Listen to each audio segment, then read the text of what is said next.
Hey everyone, and welcome to The Year Was, a podcast all about today.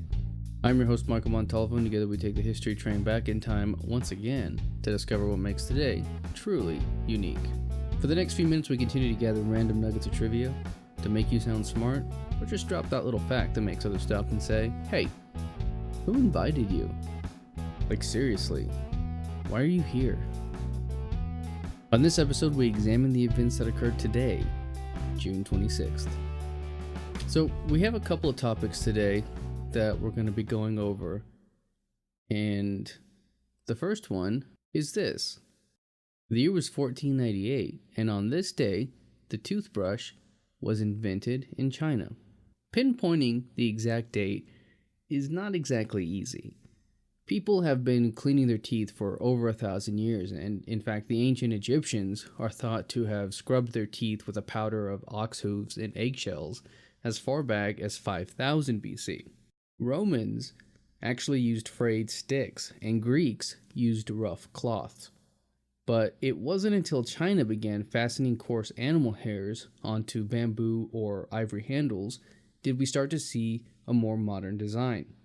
In 1223, Japanese Zen master Dogen Kaigen wrote that he saw Chinese monks clean their teeth with brushes made of horse tail hair attached to an ox bone.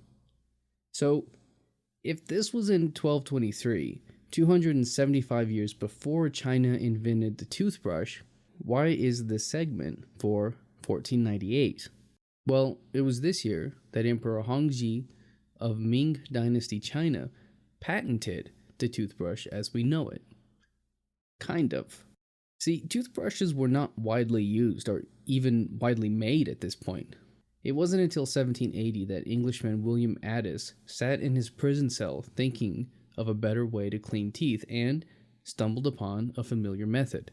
People had begun to clean their teeth with soot and salt, which, interestingly, you can buy charcoal toothpaste now, so maybe there's something to that.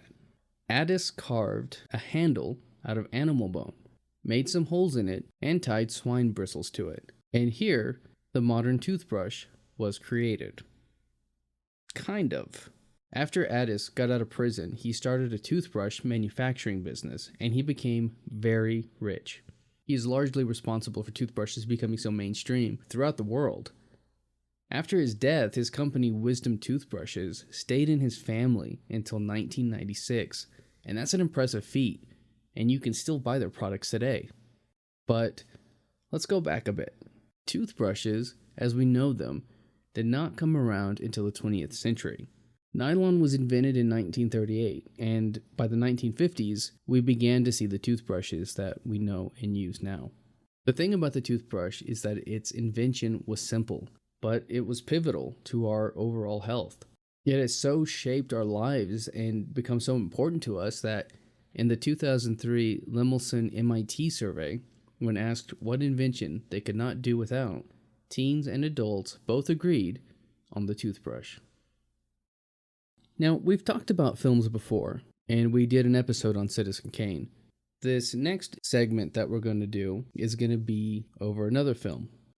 The year was 1925, and on this day, Charlie Chaplin's film, The Gold Rush, was first released. According to IMDb, Charles Chaplin stated that this was the film he wanted to be remembered for. But how did it get made? Well, it came from an unlikely source for comedy.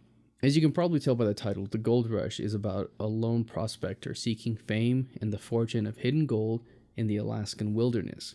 The idea for this film came to him as he viewed some stereoscope pictures of the 1896 Klondike Gold Rush, and this, combined with a book about the Donner Party in 1846, lay the seeds proving his belief that tragedy and ridicule are never far apart. His character of the tramp would become a prospector, and alongside countless others, he would face cold, starvation, solitude, and the occasional bear. Now, traditionally, Chaplin worked without a completed story, causing many of his films to take a very long time to complete, but this film was different. It was the only one of his great silent comedies that began shooting with the story fully in place, and production moved more quickly. It had only been about 2 months since A Woman in Paris, his last film, had premiered, and already he had a copyright and sets being built for The Gold Rush, his new film. While production ran quickly, it did not, however, run smoothly. Having rediscovered Lolita McMurray, who had been renamed Lita Gray, Chaplin began an affair with her and, 6 months into shooting, discovered she was pregnant. But the thing was, she hadn't turned 16 yet. Chaplin was forced into marriage, and it brought both of them misery. As a result, production was shut down for 3 months, and a new leading lady, Georgia Hale, was brought in. The film itself took a year and a half to complete, and in every respect it was the most elaborate and most ambitious undertaking of his career. They shot in snow, on sets, and reportedly built a miniature mountain range out of timber, chicken wire, burlap, plaster, salt, and flour. Now, this was reported to have been 250,000 feet in length, and I had to look that up. That's over 47 miles. It became a spectacle, and that drew in crowds and sightseers from all over. The work was done with such care and attention to detail that often it's difficult to see where real life stops and the miniature begins. In one scene, Chaplin gives a unique performance in a chicken suit because no one was able to mimic his mannerisms and his walk. When the scene was shown to audiences in theaters, they were so thrilled that some theaters would roll back the footage and show an encore before resuming the film. It was re-released in 1942 with an orchestral score by Chaplin and a few trimmed scenes. A lingering kiss between himself and Georgia Hale was removed and replaced with a shot of the couple simply holding hands and walking off. Chaplin had maintained a long and often romantic relationship with Hale.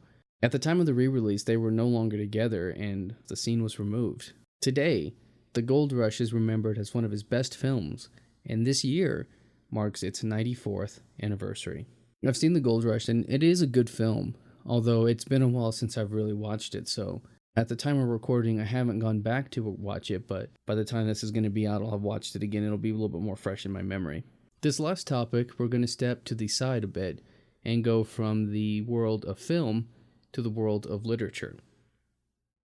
The year was 1997, and on this day, the world was introduced to the magical world of Harry Potter as J.K. Rowling's book, Harry Potter and the Philosopher's Stone, was first published. I don't have too much about this one, so I thought I would give a little bit of backstory about how I actually learned about Harry Potter. As I was writing this, I began to think about it, and I was trying to remember when I first found out about Harry Potter, and as far as I can tell, the first time I actually realized what it was at a book fair, and it would have been around junior high. Now, I'm doing the math right now, and I think if I'm right, and if I did this correctly, then that would have only been a couple of years after the first book, and not as long as I originally thought it was, so one of the things that really stands out for me was that I also read the first Harry Potter book in junior high as a class. We would each take turns reading pages or paragraphs as a class so that we could read this book, and for the themes that it had, it's kind of unusual that the school would really let us do that. One of the things, though, we did pronounce Hermione as Hermy 1, and finally just resulted to saying that one name. But we were American teenagers. What can you expect? And that's going to do it for us today. If you're watching this on YouTube, you can find an audio version on iTunes, Podbean, or really anywhere you get your podcast. Links in the description. If you like the podcast and you want to hear more, give us a rate and a review. That helps me out and lets me know what direction to keep this going in. And hey, if you liked it, share it with a friend.